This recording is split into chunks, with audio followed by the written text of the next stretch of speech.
2025년도 부동산 세법이 개정돼서 크게 바뀌었습니다. 실수요자부터 투자자, 임대사업자까지 모두에게 영향을 주는 그런 변화인데요. 복잡한 개정 내용을 쉽게 이해할 수 있도록 또 바로 할 수 있는 정보를 한번 알차게 정리해 보겠습니다. 시청하시기 전에 좋아요와 구독을 누르시면 감사하겠습니다. 자, 부동산 세법의 새로운 변화죠. 저는 신정 루타운 1-1지구에서 입주권을 재개발을 전문하는 그런 중개사입니다. 복잡한 세법 내용을 또 핵심만 뽑아서 하는데, 또 이게 입주권서부터 이 아파트까지 계약을 많이 하다 보면 또 세무사님들과의 많은 교류를 통해서 또 누구보다도 또 이렇게 실전에 많이 대응했다, 이렇게 볼 수가 있습니다. 그래서 실전에서 이론뿐만 아니라 실제 활용할 수 있는 방법까지 한번 알려드리겠습니다. 취득세 감면 한도 상향 및 감면입니다. 생애 최초 소형주택이죠. 취득세 감면 한도가 200만 원에서 300만 원으로 상향되었습니다. 근데 이게 전체가 해당되는 게 아니고 다세대나 연립주택 같은 경우에는 이제 이게 300만 원까지 그 감면을 해주는데, 아파트를 구입하게 되면은 생애 최초로 구입하게 되면은 아파트는 12억까지 200만 원만 감면을 해줍니다. 그래서 생애 최초라 그 소형주택이라 해가지고 다 이게 해당되는 게 아니라 다세대라든가 연립만 이제 해당된다, 이렇게 보시고, 가지고 다세대 같은 경우에는 최고 300만 원까지 받을 수가 있고요. 또 아파트 같은 경우에는 200만 원까지 또 받을 수가 있습니다. 3억 원 이하의 주택을 취득할 때는 50%가 감면됩니다. 그래서 전국에 지금 83곳이 해당된다고 하는데, 인구 감소 지역도 또 이렇게 50%까지 취득세가 감면이 됩니다. 또 지방의 저가주택이죠. 비수도권 2억 원 이하 주택은 다주택자도 취득세 중과세율이 제외됩니다.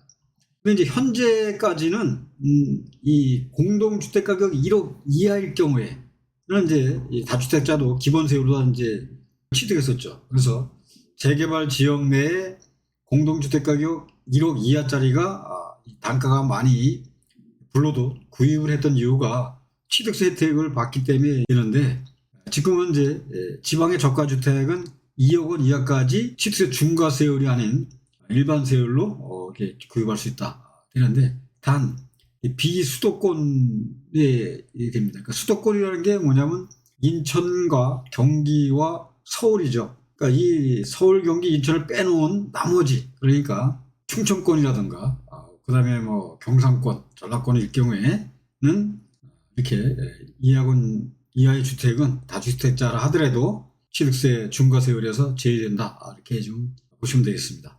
자, 양도소득세 중과유예가 연장이 됐죠. 다주택자 양도세 중과유예가 2026년 5월 9일까지 연장이 되었습니다. 원래는 이제 국회에서 법을 통과를 해줘야 되는데, 국회에서는 지금 현재 민주당이 다수의 의석을 차지하다 보니까 국가 통과가 되질 않는 거죠. 그래서 윤석열 정부에서는 대통령령으로 매년 1년씩 이렇게 해서 2026년도 5월 9일까지 현재 연장이 되어 있습니다. 그래서 이게 연장이 안 되면은 다주택자 같은 경우에는 2주택자는 기본세율의 20%가 플러스가 되고, 3주택자 같은 경우에는 30%가 추가 세율이 적용되지 않습니까? 그래서 재개발이 됐던 재건축 구역 내의 다주택자는 매도 타이밍을 잘 잡아야 된다는 얘기입니다. 그래서 내년도 5월 9일까지 이 매매를 하셔야 다주택자의 중과유예를 연장을 받는 거고, 아니면 또 그대로 넘어왔을 때는 이거는 대통령령으로다가 연장이 된 거기 때문에, 또 제6산 대선에서 또 어느 당이 또 대통령이 당선되냐에 따라서 이거는 연장은 이제 26년도 5월 9일에서 끝이 나든가 아니면 또 연장이 되든가 그렇게 보여지기 때문에, 그래서 이 다주택자는 매도 타이밍을 내년도 5월 9일 안에 장군 소유권을 넘겨주는 그런 전략을 짜셔야 될 것 같습니다. 또 혼인 등 특례 적용 기간이 확대가 됐습니다. 기존에는 이제 혼인이나 세대합가, 또 동거복량 이런 데는 1세대 2주택이 된 경우는 5년 내에 매도하면은 이 1가구 1주택으로 부과해서 비과세 혜택을 받았는데, 개정 내용이 특례가 10년으로 확대가 됐습니다. 그래서 신혼부부들도 이렇게 이제 이 결혼 전에 신랑과 신부가 각각 한 채의 이제 이런 주택 보유하고 했을 때 결혼 신고한 날로부터 5년 이내에 이제 뭐 신랑께 양도세가 많이 나오던가 신부께 많이 나온다 그러면 많이 나오는 것부터 이렇게 매매를 해서 처리했었는데 이게 지금 10년을 확대가 되었죠. 그래서 지금 이 결혼을 한다 하더라도 이 주택이 신부 쪽에 하나가 있다. 그다음에 지금 이제 신랑 측에 지금 하나가 있다. 그러면은 혼인 신고를 안 하는 거죠.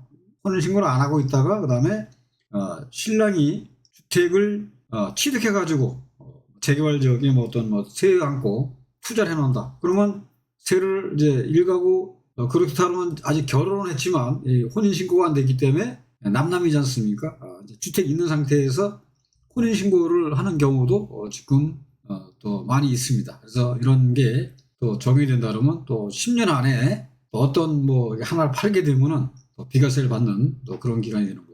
또 동거복량도 있죠. 또 어머니나 그 아버지 중 한 분이 부모 중 한 분이 65세 이상 된다 그러면은 또 동거복량으로서 세대 합가가 되지 않습니까? 그럴 경우에도 또 10년으로 확대가 돼서 그래서 10년 내 한 채 매도 시 1세대 1주택으로 비과세를 받는 또 그러한 경우도 있습니다. 그래서 이런 혼인이나 동거복량 특례 적용 기간을 잘 확대가 되어 있으니까 이거를 잘 이용하시면은 또 양도세에 많은 또 혜택을 받을 수 있으실 겁니다. 자, 고가 2주택자 간주 임대료 과세가 강화가 됐습니다. 그래서 과세 대상이 기준 시가가 12억 이상 고가 주택을 두 채 이상 보유했을 때 이때는 전세 보증금 합계가 12억에 이제 초과가 되면은 초과분의 60%를 간주 임대료로 이제 이게 해서 정기예금 이자율 3.5% 이자에 상당한 과세를 한다 이런. 그래서 이 고급 주택, 고가 주택이죠.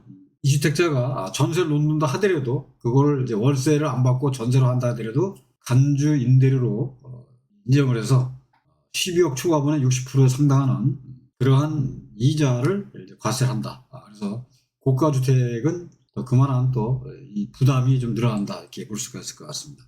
자, 부동산 임대업 법인세율이 인상이 되는 거죠. 그러니까 부동산 매매업이 있고 또 임대업이 있습니다. 그러니까 매매업은 예를 들어서 이 뭐 빌라가 됐던 아파트를 됐던 하나 사가지고 그냥 그 매매된 상태에서 이게 이제 그 정리를 했을 경우에 법인세 9%에 그다음에 뭐 20%에서 한 30% 정도 세금을 냈는데 지금은 이제 임대업을 하게 되면은 이 법인세율이 19% 인상한다는 얘기죠. 그러면 또 이 세율이 많아지겠죠. 그래서 법인을 이용하시는 분들이 좀 그런 부분에서 또 많이 부담을 느낄 그런 세율이다 볼 수가 있겠습니다. 자, 법인을 우리가 이제 하고자 할 때는 이제 이런 그 부분이 있었죠. 왜냐하면 취득세는 이제 좀 높게 가더라도 그다음에 매매했을 때, 그다음에 우리가 일반 거래에서 매매했을 때는 그 양도일로부터 양도일의 월을 빼고 2달 이내에 이제 소득세를 신고를 해야 되는데 이 법인은 그냥 뭐 3월이 됐던 4월이 됐던 매매를 하더라도 그 다음에 3월 달에 법인 이제 결산할 시에 이제 경비라든가 모든 걸 빼고 법세 신고만 하면 되지 않았습니까? 근데 그런 부분에서 매매업하고 임대업하고의 어떤 그런 차가 벌어지고 있다 이렇게 보시면 될 것 같습니다. 개정사항이 반기가 됐는데요. 연금계좌 추가납입 대상 확대가 됐다는 얘기죠. 기초연금 수급자가 되시는 분들이 10년 이상 장기 보유 부동산 양도 차액을 연금구조에 이제 추가 납입할 수 있다. 그러면 이제 누적 1억 원 한도까지가 적용된다는 얘기고요. 그다음에 토지와 건물을 안분 계산해서 이해시켜주고 있다. 우리가 토지하고 건물을 살 때 그 가액 구분이 불분명하지 않습니까? 그래서 실거래가와 기준시가의 차이를 30% 이상이면 이제 안분 예의가 이제 적용이 됩니다. 그래서 이 건물을 팔고 살 적에 뭐 예를 들어서 이게 1층은 근생으로 되어 있고 2, 3층이 뭐 주택으로 되어 있다.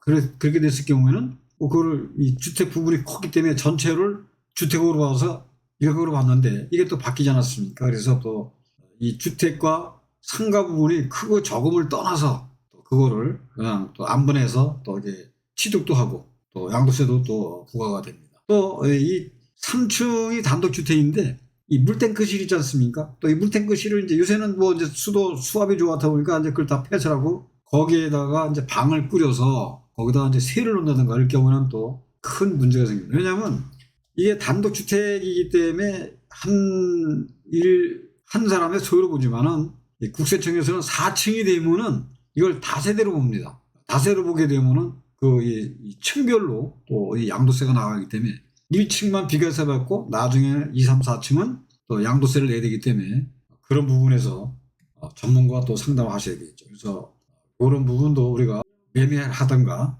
또 내가 매도를 할 적에는 필히 또 전문가와 또 세무사님이 자문을 받아서 그 세입자를 내보내고 물탱 거실을 창고로 만들어서 그냥 단독주택으로 매매를 하셔야 양도세에서 좀 부담이 없으실 겁니다. 자, 실전 적용 꿀팁이죠. 감면 혜택 사전 체크입니다. 생애 최초 인구 감소 지역, 지방 저가주택 등 조건을 꼼꼼히 확인해 보셔야 됩니다. 앞서서 말씀드렸듯이 생애 최초가 주택을 구입할 때는 현재로서는 빌라와 다세대와 아파트도 가격에 따라서 200만 원씩 똑같이 감면을 받았는데 지금은 300만 원 늘어났지만 그거는 아파트는 인정을 못 받고 감면을 못 받고 빌라만 받는다 이렇게 생각하시면 되고 인구 감소 지역이죠.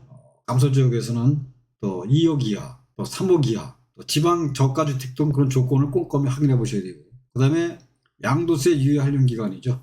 2026년도 5월 9일까지 파셔야 다주택자라 하시더라도 일반과세를 받을 수 있다는 얘기예요. 내년도가 지나가 되면은 이번에 6.3 대선에 어떤 당이 대통령이 됐을 경우에 이게 유예가 안 되고 또 기존대로 또 이게 환원이 될 수도 있으니까 다주택자라 하시면은 내년도 현재 한 1년 정도 남지 않았습니까? 안에 정리를 하시는 게 굉장히 큰 이익을 보실 거고 그 다음에 혼인 특례죠. 그 다음에 신혼부부 합가 그 다음에 동거복량 합가 거기에는 10년 내 비과세 전략을 또 잘 활용하시면은 아마 커다란 수익을 얻으실 겁니다. 또 세무전문가 협의죠. 고가주택이라든가 법인, 임대사업자는 세무전문가와 또 상담을 하셔가지고 그때그때에 따라서 또 잘 처리를 하셔야 될 겁니다. 자, 변화는 곧 기회죠. 그래서 빠르고 정확한 세법 정보를 확인을 하셔야 되고 또 개인 상황에 맞는 절세 전략을 하셔야 되고 적절한 시기에 계획 실행을 하셔야 되고 세금 절감과 자산 증대 효과에 큰